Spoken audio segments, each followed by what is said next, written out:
क्योंकि मैं खेती किसानी की बात करूंगा जो सुबह 4 बजे जाकर अपने खेत खलिहान में काम करता है और 8-9 बजे तक जितना कर लेता है वह दिन भर में पसीने बहाकर भी नहीं कर पाता। आपको समझना होगा कि अगर आप सुबह की शुरुआत बहुत बेहतरीन तरीके से कर देते हैं तो बाकी का दिन आपका दिन प्रोडक्टिव हो जाएगा, बेहतरीन रिजल्ट देने वाला हो जाएगा, माइंड डिस्ट्रक्टिव से प्रोडक्टिव हो जाएगा, वे में काम करने लगेगा। कोशिश कीजिए कि सुबह उठ करके जिस तरह से हमारे शरीर को हम अच्छा खाना देते हैं, उसको एक्सरसाइज के द्वारा वेल मेंटेन रखने की कोशिश करते हैं, उसी तरह से अपने मस्तिष्क, मन, अपने दिमाग को बेहतरीन खाना दीजिए।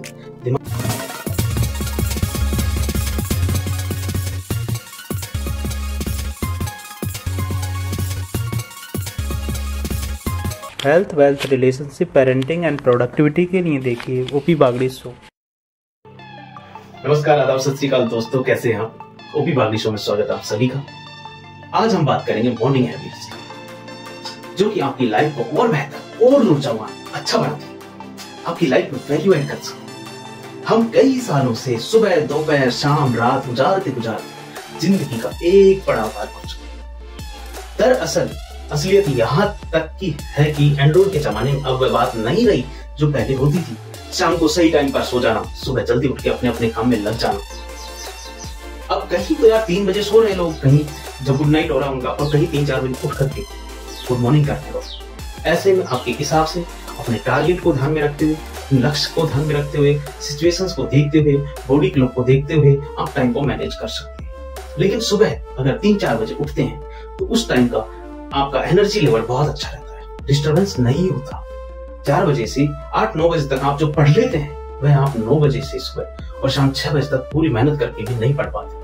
यही बात उस किसान पर भी लागू होती है, क्योंकि मैं खेती किसानी की बात करूंगा जो सुबह 4 बजे जाकर अपने खेत खलिहान में काम करता है और 8-9 बजे तक जितना कर लेता है वह दिन भर में पसीने बहाकर भी नहीं कर पाता। आपको समझना होगा कि अगर आप सुबह की शुरुआत बहुत बेहतरीन तरीके से कर देते हैं तो बाकी का दिन आपका दिन प्रोडक्टिव हो जाएगा, बेहतरीन रिजल्ट देने वाला हो जाएगा, माइंड डिस्ट्रक्टिव से प्रोडक्टिव हो जाएगा, वे में काम करने लगेगा। कोशिश कीजिए कि सुबह उठ करके जिस तरह से हमारे शरीर को हम अच्छा खाना देते हैं, उसको एक्सरसाइज के द्वारा वेल मेंटेन रखने की कोशिश करते हैं, उसी तरह से अपने मस्तिष्क, मन, अपने दिमाग को बेहतरीन खाना दीजिए।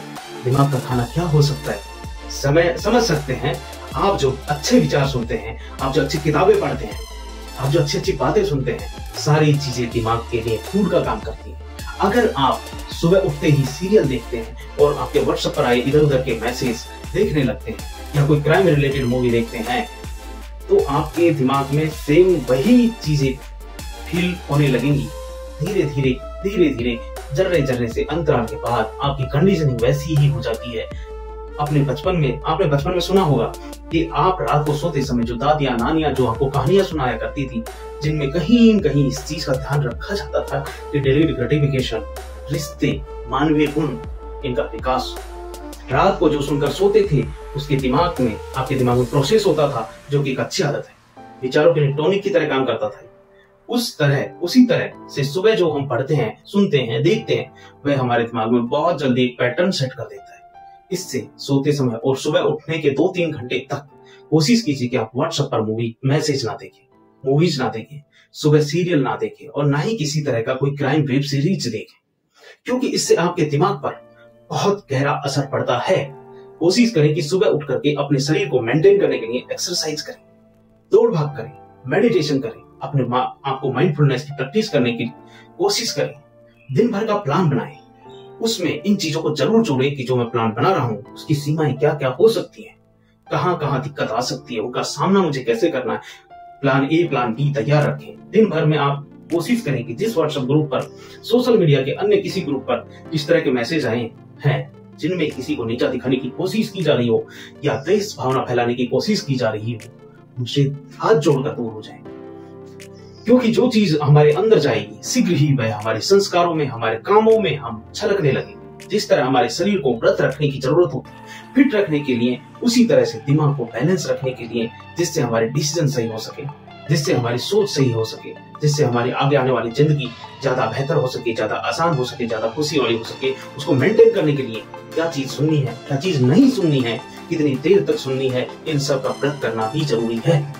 आपको तामसिक चीजें नहीं पढ़नी, नहीं देखनी, नहीं सुननी, आप कैसा बनना चाहते हैं उससे संबंधित जानकारी का उपयोग करें। जैसा नहीं बनना चाहते उन चीजों को सुनने, देखने, बोलने से दूर रहें। इसलिए हम बात कर रहे थे सुबह की आदतों की। तो सुबह उठकर 1 घंटा खुद के लिए, खुद की बेहतरी के लिए, खुद के फ्यूचर के लिए, खुद के परिवार की बेहतरी के लिए दें। अपने आप को उस परम पिता, परम शक्ति के साथ कनेक्ट करने की कोशिश करें। किसी महान संत ने कहा था कि हवा सब जगह है, लेकिन तुम्हारी गाड़ी का टायर पंचर हो जाए तो आपको उसे सही करवाने के लिए पंचर की दुकान पर ले जाना पड़ता है। उसी तरह आपको किसी सोर्स पर, किसी विशेष स्थान पर जाकर शांत जगह पर अद्भुत शक्ति से, विशेष शक्ति से खुद को कनेक्ट करना बहुत जरूरी है। आप समझदार हैं, बेहतरीन हैं। आप कह सकते हैं कि किसी के फोन में क्या क्या मैसेज आता है, हम उस चीज को कंट्रोल थोड़ी कर सकते हैं। हम फोन में कोई ऐसी वैसी चीज आती है किसी के तो डिलीट मार देते हैं, लेकिन आप इसको जानते होंगे कि आपके फोन में मेमोरी साफ करते टाइम कैश रह जाता, CHS। और यानी कि जिस तरह की फोटो, वीडियो, उनकी परछाई, जब आपको चीजों को डिलीट करते हैं तो आपके फोन से डिलीट हो जाती है चीजें, लेकिन कहीं कहीं वो तमाम चीजों का कैश रह जाता है, यानी परछाई रह जाती है। जो चीज आपके लिए बेहतरीन नहीं हो सकती, जो चीज आपके लिए सात्विक नहीं हो सकती, जो आपके फ्यूचर के लिए बेहतरीन नहीं हो सकती, क्या आप ऐसा खाना किसी को खिलाना पसंद करेंगे जिसे आप खुद नहीं खाना चाहते? तो फिर एक ऐसे मैसेज को फॉरवर्ड क्यों करते हैं आप? ऐसे मैसेज एक्सेप्ट क्यों करते हैं जो कि आपकी सोच को, आपकी इनर सेल्फ को बर्बाद कर? मैं समझ सकता हूं कि शुरू में आपके इन तमाम चीजों को, अच्छी चीजों को शुरू करने के लिए दिक्कतों का सामना करना पड़ सकता है। उसी तरह से जैसे कि आप सुबह जल्दी उठते हैं, लेकिन आपके घर वाले उठने नहीं देंगे, या तो आपको सुला देंगे या फिर आपसे झगड़ा करेंगे कि आप खुद जल्दी उठ जाते हो, लेकिन आप हमें सोने नहीं देते। इस तरह आपके शरीर की इंद्रियां भी शुरू में काम आपसे झगड़ा करेंगी, झगड़ा करके सुलाने की कोशिश करेंगी। अच्छी चीजों को लंबे टाइम तक ना ले जा सके, लेकिन 8-10 दिन तक आप ऐसा कर सकते हैं। आपके शरीर के अंदर जो रिसेप्टर्स हैं, जो गलत आदतों को संवर्धित करते हैं, वे खत्म हो जाते हैं। सेम उसी तरह जिस तरह की आप चीनी को 10-15 दिन के लिए छोड़ते हैं, तो पहले आपको बहुत टेस्टी लगती थी मीठी चीजें, हर चीज में मीठा घोल घोल करके पीते थे आप। अब आप उन चीजों से मुक्त हो जाते हैं।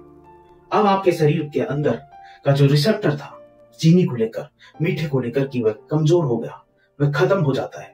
उसी तरह से जो आपके शरीर में गलत चीजों, आदतों को लेकर जो रिसेप्टर्स हैं, दुर्लभ हो जाते हैं, मतलब कमजोर पड़ जाते हैं, दुर्बल हो जाते हैं, कमजोर पड़ जाते हैं और वो खत्म हो जाते हैं। और धीरे धीरे इस तरह आपकी आदतें सुधरने लगती और आप और बेहतरीन और नायाब जिंदगी की और अग्रसर हो जाते हैं। आज के लिए इतना ही। नमस्ते, जय हिंद, वंदे मातरम। दोस्तों, हमारा मकसद है कि हम आपकी जिंदगी को पॉजिटिवनेस की तरफ ले जाएं, वेलनेस की तरफ ले जाएं। आपके घर में सभी स्वस्थ रहे, आप और ज्यादा वेल्दी बने, आपके घर में सबके साथ अच्छे रिलेशन रहे, आपके बच्चों की पेरेंटिंग आप बेहतर कर पाए, यही हमारा मकसद है। अगर ये 4 चीज, हेल्थ, वेल्थ, रिलेशन और पेरेंटिंग बेहतर हो गई तो हिंदुस्तान को बेहतर बनाने से कोई नहीं रोक सकता। आप हिंदुस्तान के बेहतरी के हमारे प्रयासों पंख लगाएं। इस चैनल को सब्सक्राइब करें ताकि मोटिवेशन मिले। इस चैनल को शेयर करें, लाइक करें, कमेंट करें, ताकि हमें हमारी जो कोशिश है उनका पता चल सके। एक बार फिर से विनम्र हृदय से आपका नमस्कार।